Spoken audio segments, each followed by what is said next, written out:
he convencido a estas 4 personas ingenuas para que estén conmigo aquí esta tarde y con todos ustedes que han tenido la amabilidad de, contra viento, lluvia y vendaval, estar aquí con nosotros en este Free Market Roadshow que por segunda vez se organiza en la Fundación Rafael del Pino.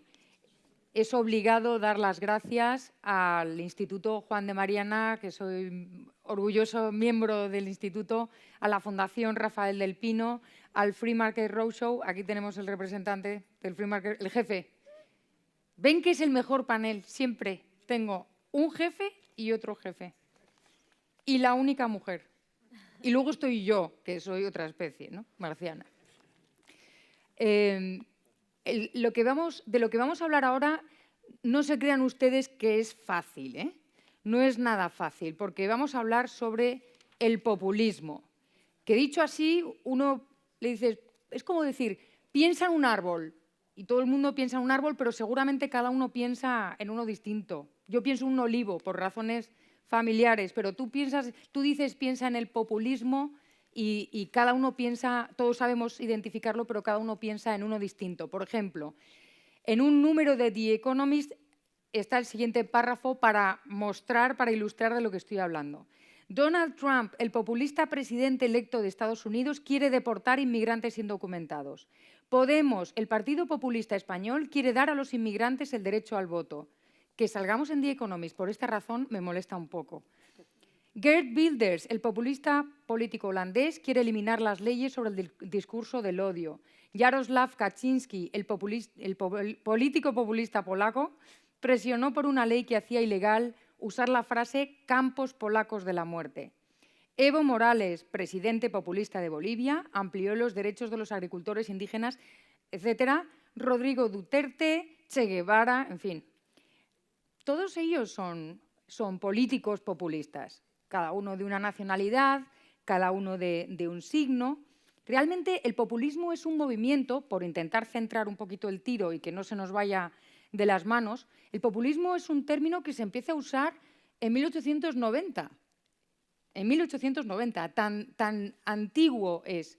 Y se empieza a utilizar para enfrentar el pueblo rural que votaba demócrata en Estados Unidos contra los republicanos que eran más urbanitas y con cierta formación. Entonces se enfrentaba los populistas que supuestamente defendían a este pueblo agrícola, etcétera, con los intelectuales republicanos urbanitas. No solamente en Estados Unidos, en Rusia también se usó con esa acepción y más adelante, en los años 50, de nuevo se utiliza para hablar de los macarcistas, etcétera. Me gusta la frase y el término de Benjamin Moffitt, que da una conferencia. En 1967 ya se estaba hablando del auge global del populismo. No hemos inventado nada, señores. O sea, esto es más viejo que Maricastaña. Y intentaba, después de toda la conferencia, una conferencia en la London School of Economics, llega a la conclusión de que el término es tan difuso que no se puede definir, después de toda esa conferencia. Así que no vamos a ponernos por encima de Benjamin Moffitt y vamos a considerar la definición que se suele dar, pues son las ideas políticas y las actividades o el activismo político que trata de conseguir el apoyo popular dándole a la gente lo que supuestamente quiere, ¿no? Aunque yo la verdad es que creo que lo que decía The Economist está más acertado. Es la estrategia política en la que un líder carismático apela a las masas mientras barren las instituciones. No en el sentido de que las están limpiando, que se las están llevando por delante, ¿no? Y no siempre se tiene un líder, ¿no?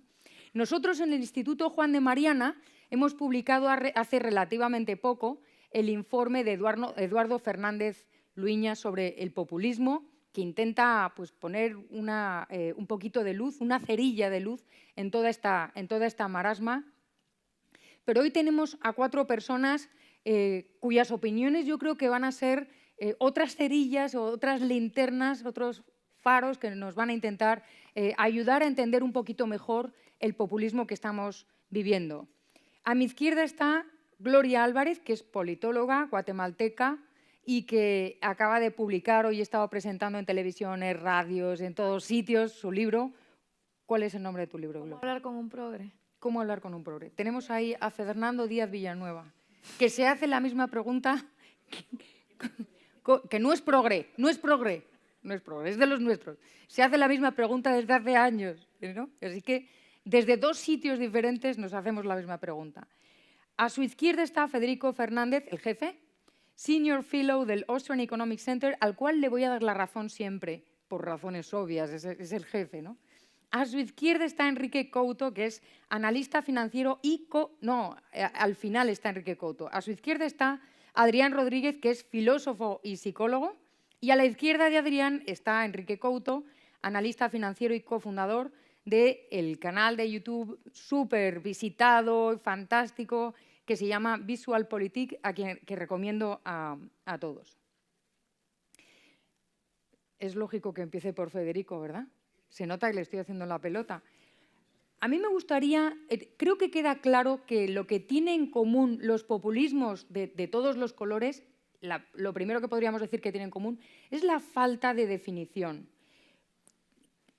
Podríamos tal vez distinguir entre populismo de derechas y de izquierdas. ¿Qué crees que tienen en común estos dos populismos, además de esta falta de definición?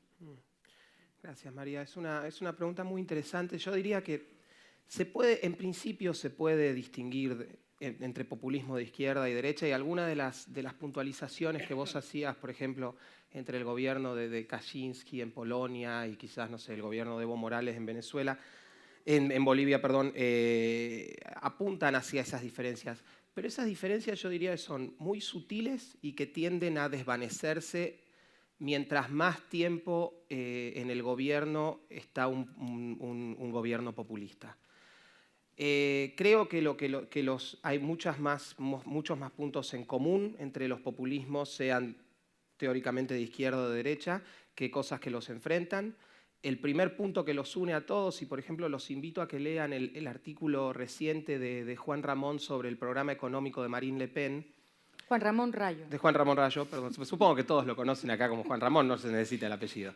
Es un artículo muy interesante y que muestra básicamente que el programa económico de Marine Le Pen es un atentado contra el mercado, o sea, contra la economía de mercado, porque ese es uno de los puntos que todo populista defiende, sea de izquierda o de derecha: el odio al mercado, la prioridad por el mitológico mercado interno y la protección respecto de las demoníacas importaciones y cosas por el estilo.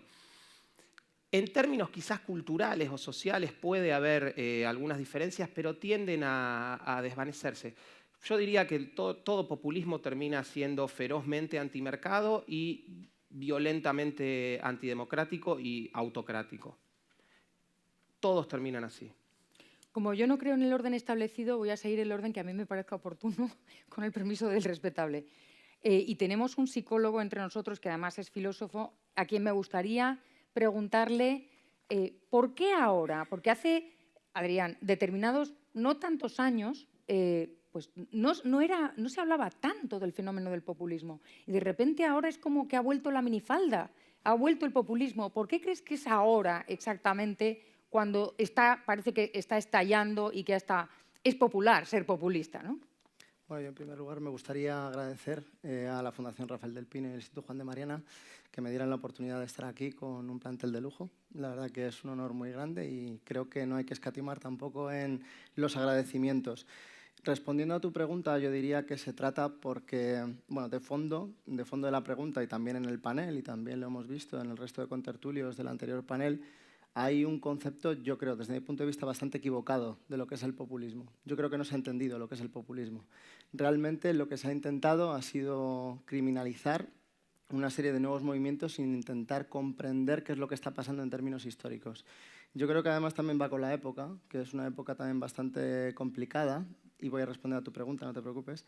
Es una época bastante complicada porque se está produciendo una destrucción de sentido del bloque histórico en el que vivimos. Estamos hablando de que a partir del 89, cuando cae el muro de Berlín, muere un concepto muy clásico dentro de la retórica del poder, que es el eje izquierda-derecha, el eje también de intervencionismo-liberalismo, muere también el eje de intervención, bueno, que tiene que, bueno, en definitiva, que tiene que articularse alrededor de todo esto, porque ha llegado un momento en el que esos antiguos conceptos que antes nos valían como una suerte de certezas para poder conducirnos en el mundo, de pronto han dejado de ser útiles y la gente busca ahora otra serie de cosas distintas, otra serie de ejes diferentes. Esos nuevos ejes son los ejes que ahora mismo se están empezando a ensayar con eso que se llama despectivamente el populismo, que no son sino fuerzas emergentes. Yo lo llamaría mejor así, más que populismo, porque yo creo que el término ya está bastante denostado y además que explicaría bastante por qué hay tantísima diversidad. ¿Por qué está de moda? Porque ahora mismo se están ensayando una serie de sentidos nuevos. Estamos en un momento en el que, como digo, se ha caído ese eje y se están ensayando otros, como por ejemplo el de pueblo contra élite, como entre los de arriba contra los de abajo, o los de abajo contra los de arriba, y en donde ya las antiguas certezas ya no funcionan. Entonces, estando ahora en este nuevo eje, ¿por qué está de moda el populismo? Pues precisamente por eso, porque se está impugnando un nuevo sentido político que antes no existía y en donde estamos en un periodo de transición, donde lo que antes valía ya no vale y nos acaba de marchar y lo nuevo que viene ahora todavía no acaba de venir, pero nos va a producir bastantes choques a nivel simbólico. Pero me quedo contigo. Contigo todos los demás pueden intervenir. No creemos en el orden establecido ninguno, así que pueden levantar la mano. Eso sí, modero yo, aquí la que está claro. Según yo te estoy escuchando y lo primero que estoy pensando es que no sé si estás negando que exista el populismo en sí cuando es un movimiento reconocido desde finales del 19. Entiendo lo que dices, estoy de acuerdo contigo en que con la caída del muro de Berlín como que se rompe algo y no sabemos cómo llamarle a las cosas, probablemente estamos como buscando quién es el enemigo ahora que ya esta gente se ha desmoronado, ¿contra quién voy? Es un poco eso, pero estás de alguna manera diciendo que lo que llamamos populismo no es populismo, Sí, o estás negando la existencia del populismo. No niego la existencia de movimientos que intentan tomar el poder e intentan mantenerse y hacer un recambio de élites, pero yo creo que una lectura de ese tipo de movimientos, que ya la tenemos con los autores de los recambios de las élites, los teóricos como Mosca o como por ejemplo Pareto, no ayudan nada a entender lo que es el fenómeno del populismo, que es una cosa completamente distinta. ¿Y que para ti es? Que para mí es, bueno, el populismo no es ni una ideología, no es ni un movimiento, no es ni un proceso, no es ni siquiera tampoco una estrategia política, no es un régimen, el populismo es un discurso. Es una fuerza emergente con un nuevo discurso que todavía está en marcha, que no se ha terminado de construir y que se está ensayando en diversos países de diferentes enfoques y en donde una división entre izquierdas y derechas es una división tramposa. O sea, la pregunta, por ejemplo, de si hay populismos de izquierdas o de derechas no tiene sentido ninguno. Más que nada porque esa sería la lectura de un eje intelectual o de un eje mediático, de un eje de poder, que ahora mismo se siente amenazado porque ya se ha caído su discurso de certezas, está puesto en cuestión, ya va a dejar de funcionar y entonces a partir de ese momento se está empezando a impugnar desde fuera por grupos distintos que están apelando a esa nueva identidad popular, a esa nueva identidad de pueblo, nueva identidad nacional y eso va a cambiar mucho las tornas, va a cambiar mucho ahora mismo.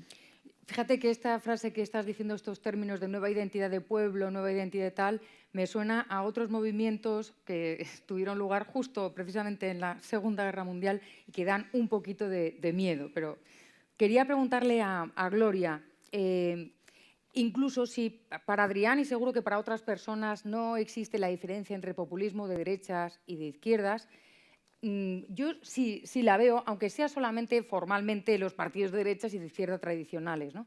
Tú que has escrito un libro sobre los progres y cómo dirigirte, cómo hay que hablar con los progres y que viajas por el mundo y tienes una perspectiva pues, global, me gustaría saber para ti cuál es la diferencia entre los conservadores de toda la vida y el nuevo movimiento que se viene a llamar alt-right o alternative right, que es la derecha alternativa.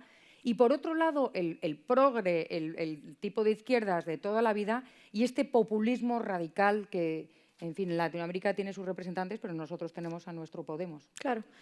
Bueno, para responder a tu primera pregunta, yo creo que la derecha tradicional, y es algo que los liberales tenemos que ver cómo hacemos para difundir esta idea, al menos en el caso de América Latina, ¿no? Nosotros terminamos de tener dictaduras militares, entramos en gobiernos civiles y democráticos a partir de los 90 y la mayoría escogimos gente de derechas, conservadores, tipo Carlos Menem, tipo Salinas de Gortari, Vinicio Cerezo, Fujimori.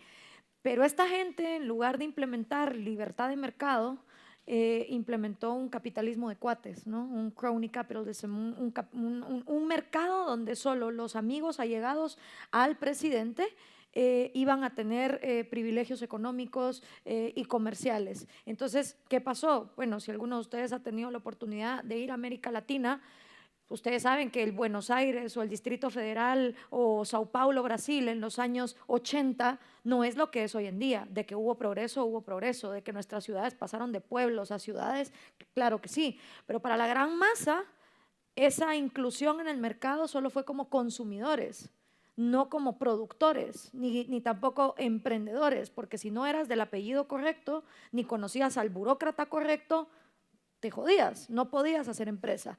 Entonces, ¿qué pasa? Que durante todos los años 90, en el imaginario del latinoamericano, que no conoce su historia, la derecha conservadora trajo libre mercado y entonces le tienen aversión al libre mercado y el neoliberalismo es lo peor. Y cuando uno analiza los pasos del Consenso de Washington, que fue la sala de partos del neoliberalismo, donde estos presidentes de derecha conservadora se comprometieron a implementar la libertad de mercado, uno se da cuenta que de 10 pasos no aplicaron 9. Y el único que aplicaron lo aplicaron mal, que fueron las privatizaciones. El Consenso de Washington fue muy claro en decir que las privatizaciones tenían que hacerse volviendo accionistas a los trabajadores para que todos fueran shareholders. Y ese no fue el caso. Las privatizaciones se hicieron para que los amigos del presidente de turno tuvieran un monopolio y no pudo llegar a competir el que le dio la gana. Entonces, ¿qué pasa? Que esa derecha conservadora que en teoría defiende el libre mercado resulta que en la práctica no lo hace. Y en cuanto a los valores morales, es una derecha que no casa con los millennials, porque los millennials son la primera generación más tolerante en toda la historia de la humanidad. O sea, si hoy es difícil la vida para los negros, para las mujeres, para los judíos, para los chinos, para los discapacitados, para los homosexuales, nunca antes fue más fácil en ninguna otra época histórica. O sea, a pesar de los problemas que tenemos, hoy por hoy vivimos en los momentos de mayor tolerancia. Entonces, un discurso que se queda trabado en un conservadurismo que cree que la moral solo viene por la religiosidad, no va a calar. Y ahí es donde surgen estos nuevos movimientos de alternative right, que ni ellos tienen claro hasta qué punto incluyen la homosexualidad o la legalización de las drogas. Todavía ellos también se están definiendo. Eso para responder a la primera pregunta. Y se me olvidó la segunda. Pues la parte de la izquierda. Ah, vale. O sea, Podemos frente al tipo de izquierda de toda la vida. También hay un fenómeno, yo no sé si aquí pasa, pero en América Latina existe el izquierdista conservador, ¿sí?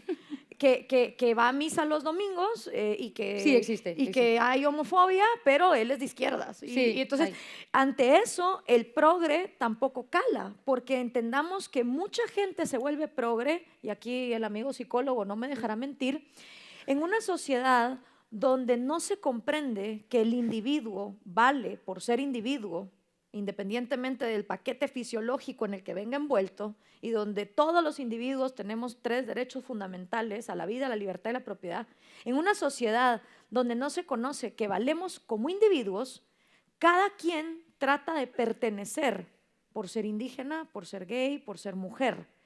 Y cuando en la derecha conservadora encuentro rechazo a mi grupo, a mi movimiento, resulta que la izquierda me acoge y me abraza y me dice, bienvenida la feminista, bienvenido el gay, bienvenido el indígena, pero no para que luchemos por una igualdad ante la ley por ser individuos, sino vamos a hacer grupos que lo que queremos es que se pongan como minorías para aplastar a otros grupos en la sociedad. Ok, sí, es la gente de izquierdas de bien, gente de bien, de izquierdas. Vale. Vamos a ver, te estoy mirando porque te toca. Me lo esperaba.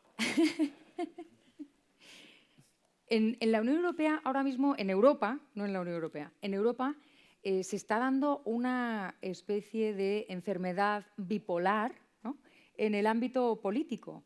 Y es que no terminamos de tener claro si preferimos que nos aplaste la Godzilla burocrática de la Unión Europea como tal, como monstruo, ¿no?, que lento, bueno, Godzilla, pues imagínate. Si preferimos que nos aplaste la Godzilla burocrática de la Unión Europea ¿O preferimos que nos arrase el tsunami del populismo? Como por ejemplo el de Le Pen y otros populistas, ¿no? En cada país tenemos el representante populista típico, en unos casos son de derechas, en otros de izquierdas, pero un país que se precie tiene que tener su populista nacional, ¿no? Como tiene su cantante de Eurovisión o su Miss nacional, tiene su populista nacional. ¿Tú crees, como dicen algunos, que la Unión Europea, la institución, puede ser un freno a este populismo de un lado o de otro? ¿O crees que realmente no es así, sino que es una fuerza más, una potencia más frente al individuo? Bien, es una pregunta muy interesante, pero ¿A que sí? creo que cuando tenemos que jugar, lo primero que tenemos que hacer es delimitar cuáles son las reglas de juego y el campo de juego, ¿no? Entonces, a mí me gustaría empezar haciendo una pequeña disquisición, porque han salido en las diferentes intervenciones, creo que, interpretaciones muy diferentes, ¿no? Una cosa es la retórica populista, y aquí voy a utilizar el trabajo de Eduardo Fernández. Una cosa es la retórica populista, que es el mensaje tradicional de los partidos políticos, que tratan de ganar votos pues, con muchas promesas, con discursos que se focalizan todas las ideas en el cambio, pero que en última instancia respetan las instituciones y la libertad individual. Es decir, podríamos hablar de una democracia, si me lo permitís, autoritaria. Una democracia donde la mayoría gobierna a la minoría de forma autoritaria. Domina sobre ella, pero la respeta en cierto modo. Y lo segundo, por así decirlo, es ya lo que es el movimiento populista, que es muy diferente. El movimiento populista consiste en pasar de la democracia autoritaria a la democracia totalitaria, donde tratamos de excluir a la minoría, donde tratamos de modelar esa sociedad en base al interés o en base a las preferencias del líder político de turno. Y es una diferencia muy importante a tener en cuenta, ¿no?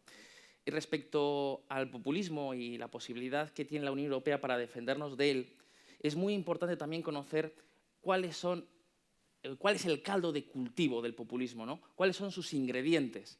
El primer ingrediente del populismo, yo estoy seguro, Gloria, que aquí vas a coincidir conmigo, es la frustración. Es decir, cuando los políticos nos engañan, cuando nuestras economías no carburan, cuando el intervencionismo es excesivo e impide la competitividad y nos vemos arrastrados por ese mare magnum de la globalización, donde vemos que los chinos son enemigos por el simple hecho de hacer productos en una relación coste-calidad mejor, esa frustración es lo que alimenta el populismo. Entonces, ¿qué quiero decir con todo esto? Es verdad, Europa ahora se ha visto asolada por muchos grupos diferentes, grupos que tratan de romper ese status quo, grupos que en algunos casos ya han dado el salto a lo que llamamos ese movimiento populista, es decir, esa aspiración de transformar la democracia autoritaria en una democracia totalitaria, ¿no? Para excluir a la minoría, persecución de la minoría, la búsqueda de un culpable, la clasificación de pueblo. Hasta ese momento la Unión Europea sí ha sido un seguro. Pero mi pregunta es, y en este caso me vais a permitir contestar a la gallega con una pregunta, si la Unión Europea no favorece un marco de competitividad, si la Unión Europea no favorece un marco de crecimiento, si la Unión Europea nos impide competir realmente con todos esos fenómenos de crecimiento que vienen del sudeste asiático, eso no va a ser un gran caldo de cultivo para el populismo en el futuro y tal vez para un populismo mucho más intenso y mucho más agresivo. Esa es mi pregunta.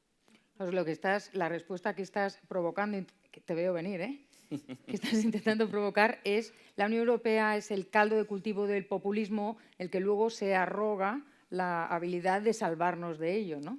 Claro, exactamente. Lo acabamos de ver, por ejemplo, hay que analizar los discursos de los diferentes líderes populistas, ¿no? Todos son ligeramente diferentes, pero todos comparten una idea común, que es la búsqueda del culpable externo. Es decir, nosotros no somos culpables de nada. Si hay desempleo, es porque hay gente que nos hace la competencia desleal. Si hay violencia, es porque ha habido gente muy mala que ha llegado a nuestros países a robarnos. Esa idea de victimismo, esa idea está presente en todos los discursos populistas, ¿no? Entonces, si la Unión Europea no consigue generar prosperidad, como parece que está siendo, hasta ahora la reacción ha sido nos vamos, hay que irse, hay que romper, pero si eso continúa así, puede que veamos una evolución donde la Unión Europea sea una especie de jaula de bronce, donde hayamos estado muy cómodos durante unos años, pero en lo que el estatismo y la falta de dinámicas de evolución y adaptación pueden llevarnos a que realmente ese brote populista sea mucho más intenso y a lo mejor, quién sabe, pueda asemejarse mucho más a lo que ha ocurrido precisamente en Latinoamérica a lo largo de su historia moderna en el siglo XX. Muy bien.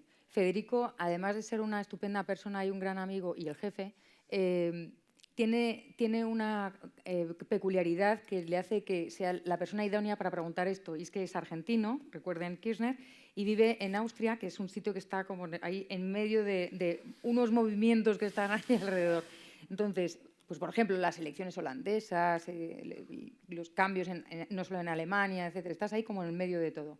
Y tienes por tu background, por tu nacionalidad, tienes ahí cierta experiencia de sufridor del populismo latinoamericano. Y te quería preguntar, precisamente, no generalices, no hables del populismo en general, sino el populismo al que nos enfrentamos, sea de un lado o de otro, ¿cuáles son los peligros reales que entrañan para el individuo que quiere vivir asumiendo su libertad y su responsabilidad individual? O sea, los individuos de bien. Sí, bueno, para los individuos de bien entraña peligros grandísimos. El gran mal del populismo, y esto, a ver, lo dicen Acemoglu y Robbins, pero honestamente yo se lo leí primero a Zanotti en un artículo de 2001, se llama Nuestra tragedia cultural, Gabriel Zanotti.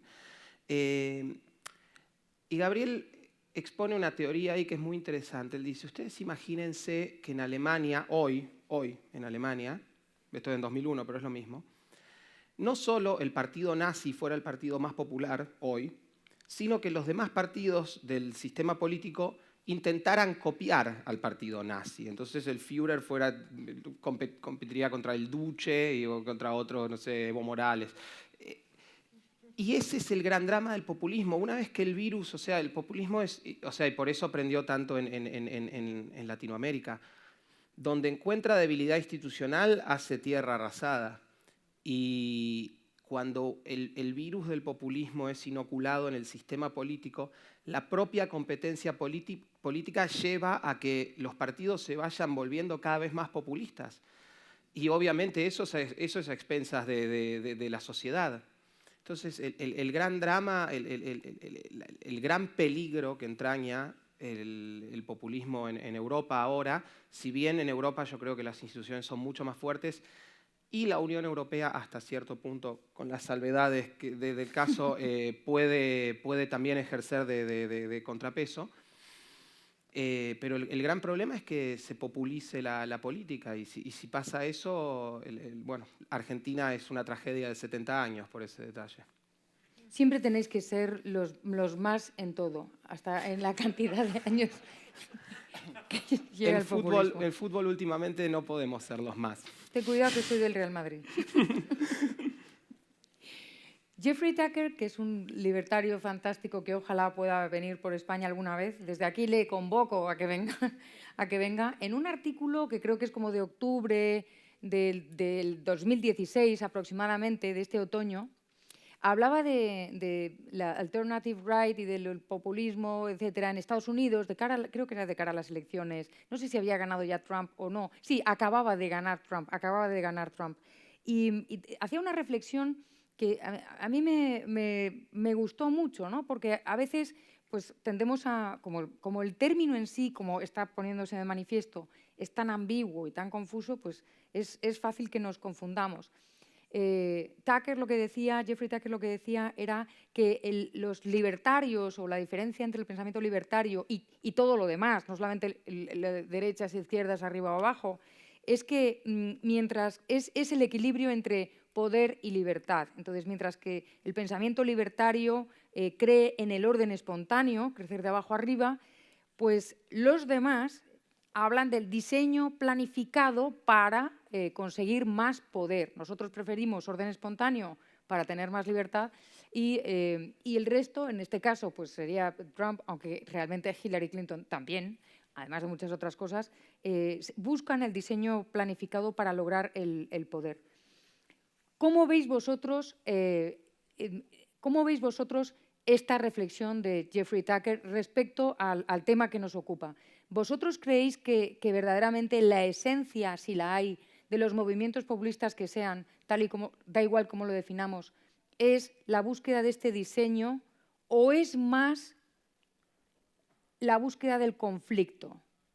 Porque si pensamos lo que tienen en común, desde mi particular punto de vista, el populismo de derechas y el de izquierdas, entre otras cosas, es que ambos ponen en conflicto grupos.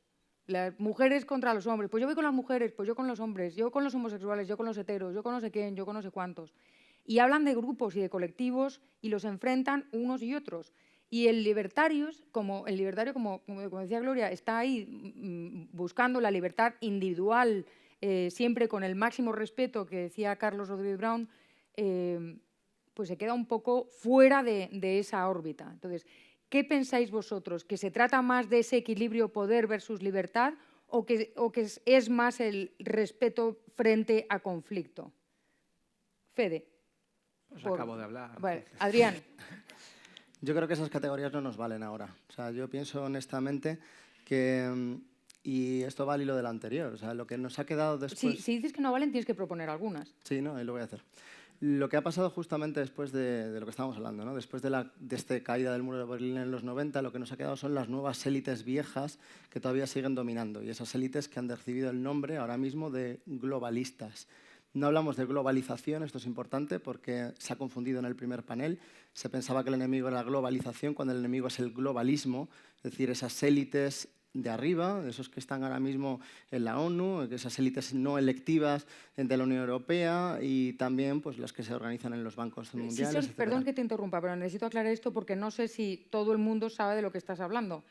Cuando hablas de estas élites globalistas, estás hablando de los burócratas internacionales de toda la vida de Dios. Exactamente. Vale. Estoy hablando de esos que fueron los que dominaron durante todo el periodo hegemónico después del 89 y que ahora mismo son los grandes enemigos. Cuando planteamos el populismo, o esto que se plantea, ¿no? Yo prefiero llamarlo movimientos emergentes, cuando planteamos movimientos emergentes desde este punto de vista como un enfrentamiento frente a la élite, a lo que nos estamos oponiendo es a esas élites globalistas y al uso que están haciendo ellos precisamente de nuestras vidas para controlarnos y mantener también sus propios privilegios.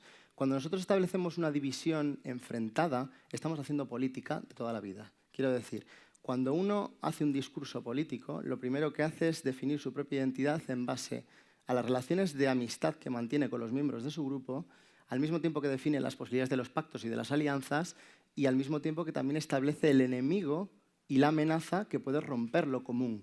El enemigo en términos smithianos, que es el que plantea el concepto de lo político, es siempre el enemigo de lo público, es decir, el enemigo de lo común, el enemigo de todos. El enemigo que puede hacer que mi proyecto común con un grupo se vea destruido por completo.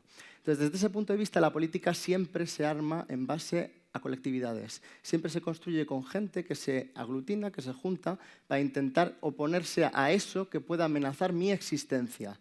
¿Por qué te digo que no nos vale a los libertarios y que esto sí que nos vale perfectamente? Porque ahora mismo estamos en un momento ultra privilegiado, que es el momento en el que los nuevos ejes que todavía no han llegado, esos nuevos ejes retóricos que se están poniendo en marcha, nos anuncian y nos plantean la posibilidad de construir nosotros un discurso que esté en esta misma línea. Porque al final los que están arriba son los políticos o los burócratas, son esas élites extractivas que han vivido de nuestro trabajo durante toda la vida, que se han mantenido en el ocio durante muchísimo tiempo, expropiando nuestras rentas y no nos han permitido en ningún momento poder elegir la vida que nosotros queremos vivir. La mejor definición de globalista la dijo Mariano Rajoy cuando dijo que ni siquiera la mayoría en el Parlamento podría evitar que lo que deciden los de arriba de Europa pueda ser evitado. Es que ni siquiera el voto de la mayoría. Ahí es donde se está poniendo en juego precisamente lo que es el pueblo de verdad y lo que es la élite extractiva.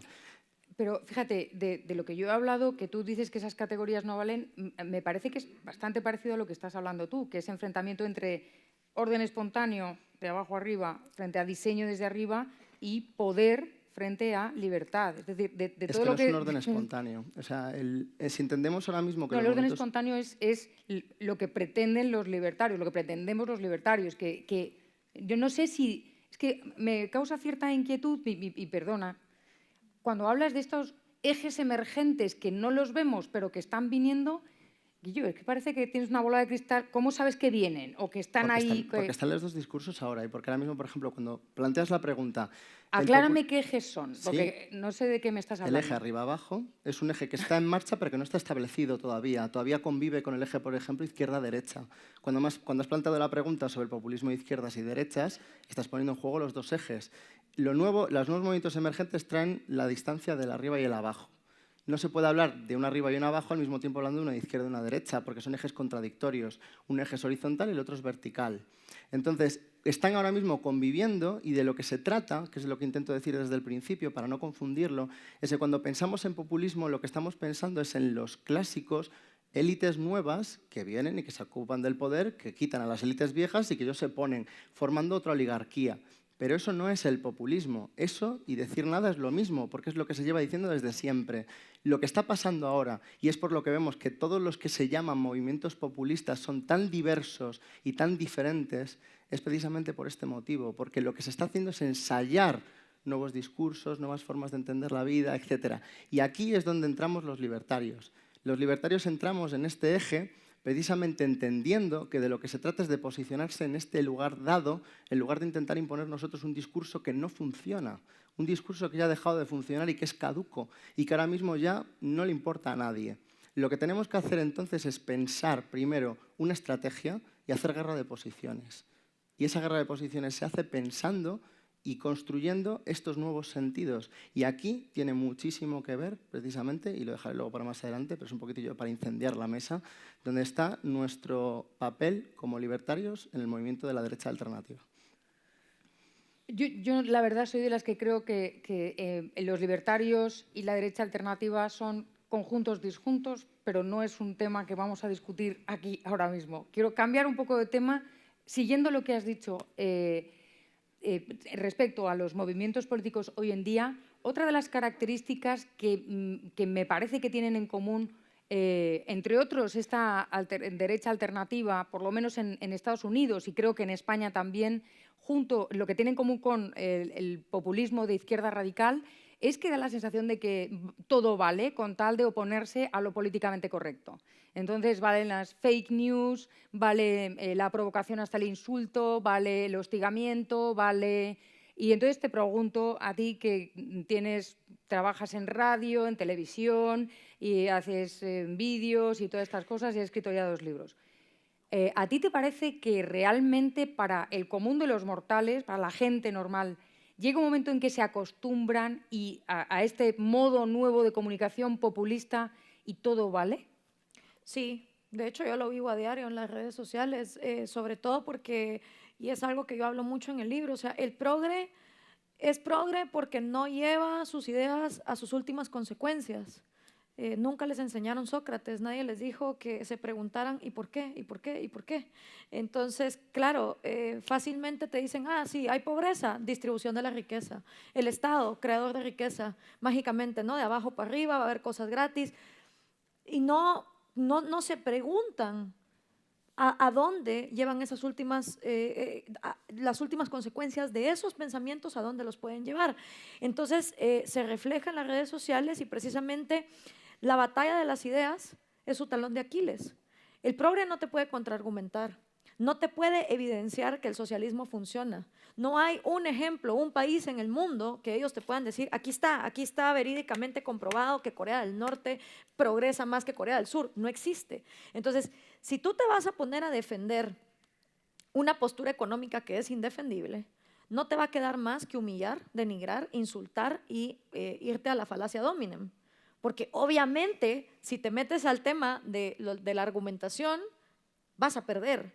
Entonces, el recurso que les queda es ese, el de denigrarte, el de insultarte. Y muchos liberales, por no entrar en la batalla, porque pues sí, no es bonito que te estén insultando todo el día, pero el problema es que si no lo haces, el escenario entonces lo van a dominar ellos. Y esto no es algo nuevo. Los recursos tecnológicos siempre van a ser utilizados por el dictador de turno. Hitler usó el cine, usó los panfletos, usó la propaganda y hubiera usado el Facebook si ya hubiera existido en los años 40 para decir que los judíos eran la razón de la crisis económica en Alemania, cuando todos sabemos que esa no era la razón, sino digamos, obligaciones absolutamente imposibles que les habían dejado después de la Primera Guerra Mundial. Entonces, lo que hay que entender es que esos espacios van a ser ocupados y, como decía Hayek, son las ideas las que moldean la realidad. Y si las ideas que tenemos, sobre todo en América Latina, es que el Estado, 1, es creador de riqueza, 2, el burócrata es un arcángel que nunca se equivoca y que tiene más información que cualquiera en la sociedad y por lo tanto sabe mejor cómo administrar la economía, 3, que la educación y la salud la dan mejor los gobernantes que los privados, a pesar de que los hospitales y las escuelas estén cayendo a pedazos. O sea, si esas concepciones siguen vigentes, que la culpa de todos nuestros males es de los yanquis y de los españoles que nos conquistaron y no de nosotros mismos por elegir corruptos ineptos, o sea, si esas son las concepciones que se van a difundir en las redes sociales, que no nos sorprenda que estamos entonces repitiendo el mismo discurso. Porque a diferencia de como ustedes lo ven en Europa, yo puedo percibir otro contexto de cómo el populismo se utilizó. Para mí el populismo es un mecanismo de manipulación. No es una ideología política, no es una forma de gobernar, es un mecanismo de manipulación. Y me encantó lo que dijiste del árbol, porque de hecho el populismo tiene un montón de ramitas. Y usted puede llegar y escoger con qué ramitas hacer su propio populismo personal, ¿ya? Está la rama de el odio, de enfrentar a la sociedad con odio, está la rama del complejo de víctima, está la rama de la ayuda internacional por encima del comercio internacional, está la rama de la xenofobia y el odio al inmigrante. Entonces, se acercan al árbol populista, ¿verdad? Trump, Morales, Chávez, Le Pen, y cada quien agarra las que le conviene y hace su propia vertiente de populismo. Y en América Latina, el populismo fue necesitado por la izquierda marxista guerrillera, porque en el momento en que se desploma la Unión Soviética, ya no hay plata para financiar las guerrillas marxistas. El proyecto de llegar al poder a través de la violencia ya no era financiable. Entonces estas guerrillas se dieron cuenta que si querían implementar socialismo, iban a tener que formar un partido político, presentarse a elecciones. ¿Y cómo convences cuando no tenés argumentos que demuestren que estás en lo correcto? Con populismo, enfrentando a la sociedad con odio, usando la falacia dominem, usando cosas que desobedecen a la lógica económica. ¿Y quién fue el primero en ganar así las elecciones? Chávez. ¿Y quién siguió? Los Kirchner, Morales, Ortega, Rousseff, Lula da Silva. Y donde no están gobernando, como es el caso de México o Guatemala, donde aún no ha llegado el socialismo del siglo XXI a gobernar, de todas maneras tienen sus tentáculos. Y entonces te desestabilizan la sociedad, invaden fincas, te cortan hidroeléctricas, una serie de medidas para que no llegue el progreso. ¿Y por qué para nosotros fue efectivo decir populismo versus república? Porque a más populismo, menos institucionalidad, y a más institucionalidad, más difícil que te permee el populismo. ¿Y qué hizo la derecha? Pues dijo, ¿qué manera más efectiva de ganar elecciones? Y se pusieron ellos de populistas también. Cuando yo prendí CNN y veo populismo de derecha, después de que había sido lo del discurso, digo, ve qué bonito, qué cómodo para CNN y para toda la izquierda ahora decir que hay populismo de derecha para tachar a los que usan la xenofobia como un mecanismo electorero. Pero eso es agarrar una ramita. Hay que analizar todas las demás. Fíjate que siguiendo un poco tu hilo argumental, en Estados Unidos es de otra forma, aunque también Trump ha recogido el cabreo generalizado de los estadounidenses, pues porque resulta que Obama es el tipo más cool del mundo, después de Carlos Rodríguez Brown, y no canta tan bien como él. Y además Carlos es libertario.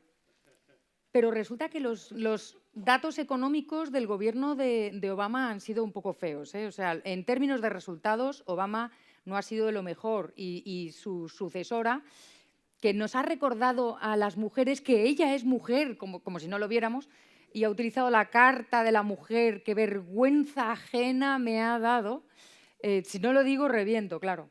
Bueno, pues Trump ha recogido el cabreo generalizado de los estadounidenses por el que les faltaba dinero en el bolsillo, había derroche, en fin, todas esas cosas. Pero en Europa también parece que los populismos, en este caso Syriza, Podemos, etcétera, probablemente en el caso de Holanda tal vez sea diferente, es más ideológico tal vez, no lo sé, pero en el caso del populismo de izquierdas, patrio y griego sobre todo, están recogiendo el cabreo también generalizado de la gente por lo mal que va la economía.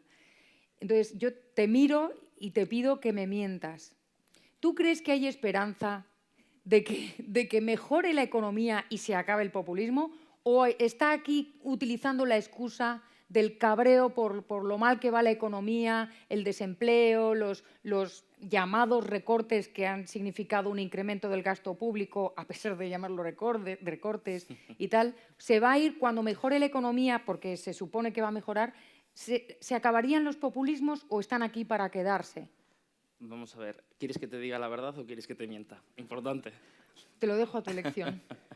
Bueno, creo que primero hay que hacer un apunte, ¿no? Si los resultados de Obama han sido malos, hombre, muy buenos, brillantes no han sido, pero si han sido malos, los de la eurozona, los de la zona de la Unión Europea han sido muchísimo peor. Hoy en Estados Unidos trabajan 11 millones más de personas que cuando Obama llegó al poder.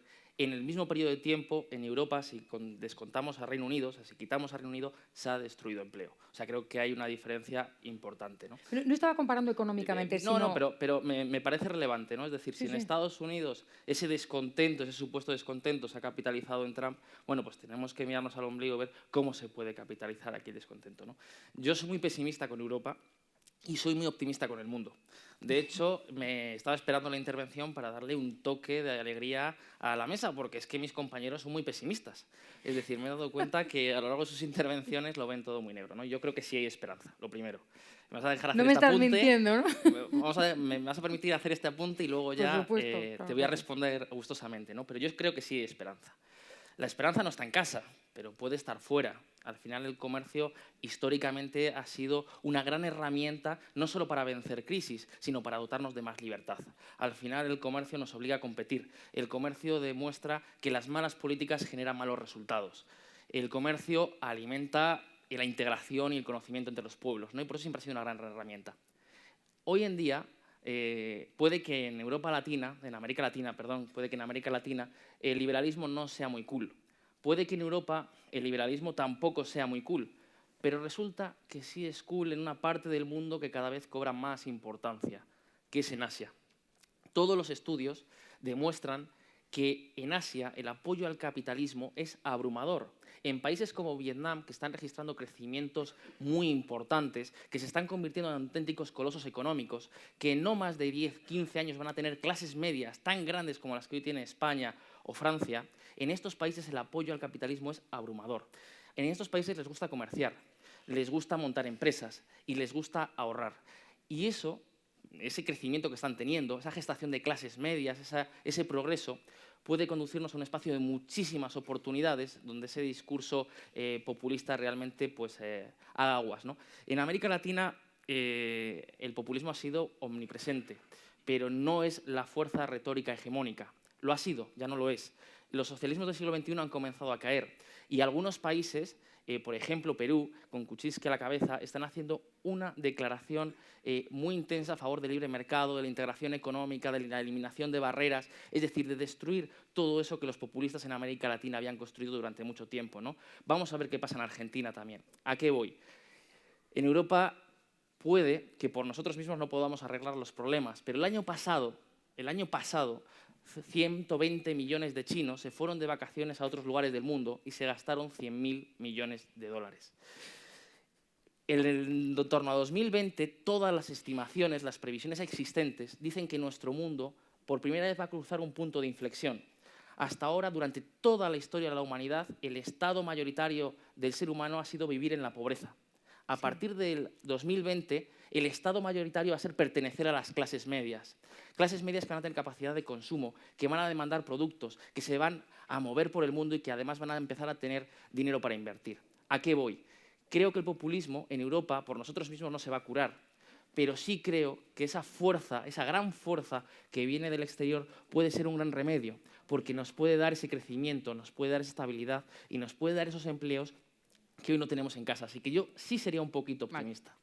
Bueno, lo de los chinos me da un poquito de susto, son muchísimos. O sea, son muchísimos chinos. Bueno, de repente pensaba, es que incluso y si en vez de vienen de turismo, vienen de otra manera, qué horror, ¿no? Bueno, vamos a ver, tengo un minuto para cada uno de vosotros.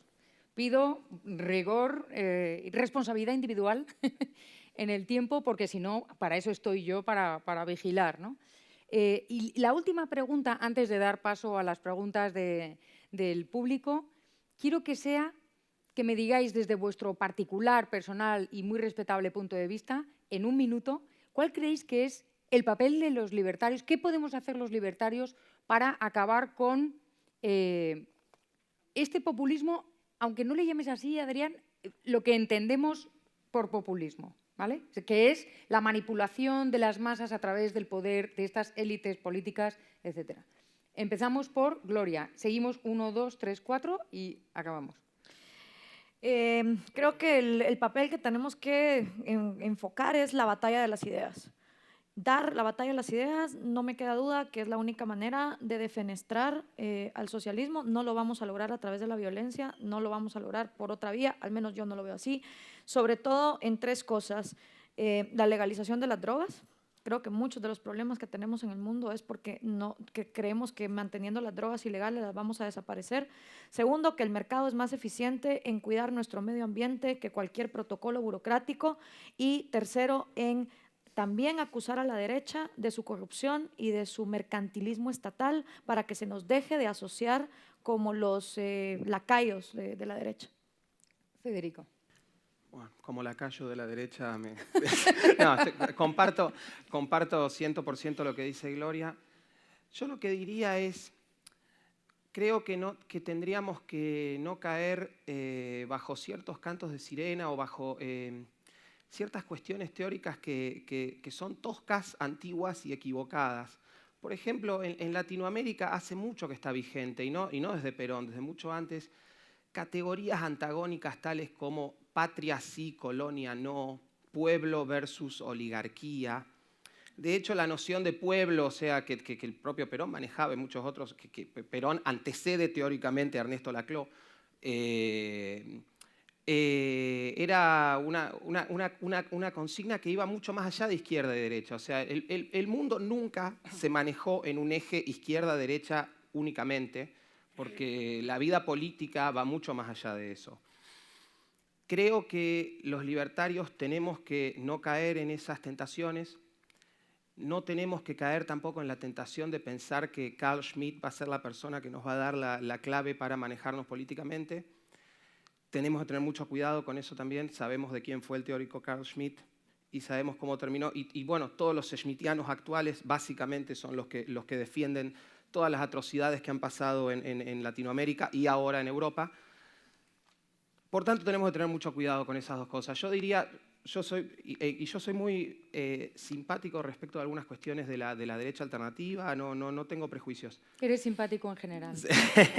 Pero diría, tengamos siempre cuidado, la prostituta del pueblo a veces se puede convertir y ser una buena, puede liderar el coro de la iglesia, no la pondría a dar misa.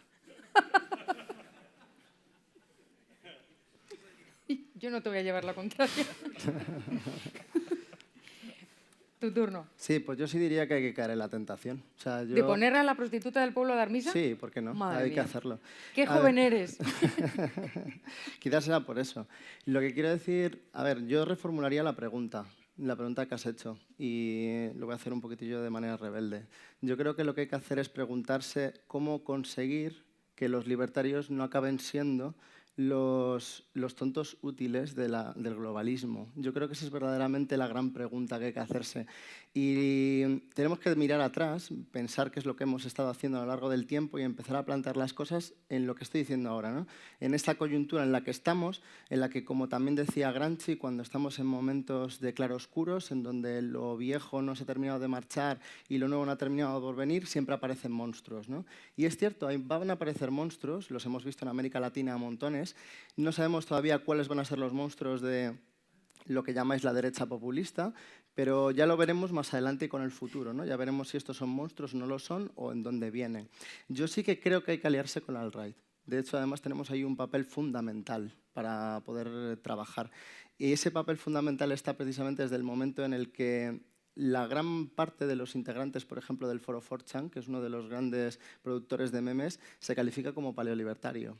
O tiene una gran cantidad de líneas en común con nosotros, ¿no? Como por ejemplo los paleoconservadores de la vieja derecha americana, que se opuso precisamente a los neoconservadores en los años 90, y luego también con los neorreaccionarios, que tienen una grandísima cantidad de puntos de afinidad con Hans Hermann Hoppe, o con la grandísima cantidad también de apoyos que hay de parte de los visconitas a los movimientos de la alt-right. ¿Qué quiero decir con esto? Quiero decir que ¿qué tenemos que hacer frente a esto? Primero, dejar el purismo onanista. Es decir, dejar de pensar que ya tenemos que aferrarnos a esas ideas clásicas, cerradas, que ya no funcionan y que no convencen a nadie, y empezar a hacer guerra de posiciones. Empezar a pensar en términos estratégicos, crear grupos sociales a lo largo alrededor que puedan autogestionarse y que puedan al mismo tiempo también ser focos de resistencia frente al Estado. Por ejemplo, volver a revitalizar la familia, volver a revitalizar instituciones familiares, también relacionadas con comercios independientes, nuevos grupos, etcétera, para intentar crear esa presión contra el establishment establecido. Y también, y con esto termino ya, yo creo que también lo fundamental en todo esto es dejar de pensar en términos de ideologías y empezar a pensar en términos estratégicos. Lo que hay que hacer es hacer estrategia, y una estrategia que no piense que primero hay que pasar por la cultura o por las ideas antes de la acción política, sino que ambas tienen que ir a la vez. Y la forma de hacerlo es así. Deja que dos puntualizaciones muy cortitas para terminar de completar tu cuadro. También los supremacistas neonazis americanos se han vinculado explícitamente a la alt-right, y a partir de un autor tan libertario como Rothbard han salido movimientos tan raros como los libertarios ortodoxos y la left-wing libertarians. Quiero decir, que aquí es que cabe todo, ¿sabes? Pero bueno, solamente por dejar ahí las dos. Tu turno y pasamos a las preguntas del público. Pues de forma muy breve, yo no creo que la mejor forma de defender la libertad individual sea echarse en manos de un Mesías, de un Redentor o de un Salvador que nos imponga el camino con la esperanza de poder influir en él. La verdad, no lo creo. Creo que hay que copiar de quienes lo han hecho bien. La comunidad liberal ha hecho un excelente trabajo de pensamiento, de refutación y también de reflexión. Pero ha faltado la divulgación, construir una narración que sea capaz de llegar a la gente, que le dé respuestas a la gente, capaz de construir una alternativa de sociedad que sea real, que se base en casos de éxito que ya existen en el mundo. El mundo es mejor de lo que estamos planteando en esta mesa. El mundo cada vez es mejor y el año que viene será mejor que este. En gran medida porque las ideas liberales, no de forma completa, pero sí de forma parciales, han dominado las estructuras económicas, como no que podía ser de otra manera. Nunca antes en la historia había habido tanto capital acumulándose y produciendo. Nunca antes en la historia la productividad de los factores había sido tan alta. ¿A qué voy? Creo que a la comunidad liberal le falta construir una narración que sea capaz de dar respuestas a las inquietudes de la gente y plantearles un camino alternativo. Si no lo hacemos, simplemente optarán por el camino existente, que es el que viene de movimientos populistas e intervencionistas. Muy bien, pues mientras pensamos si ponemos a la prostituta del pueblo a decir misa, no caemos en onanismos, ni nos lanzamos a los brazos ni de las sirenas ni de los mesías, tenemos ahí una pregunta, otra, uy, qué cantidad de manos.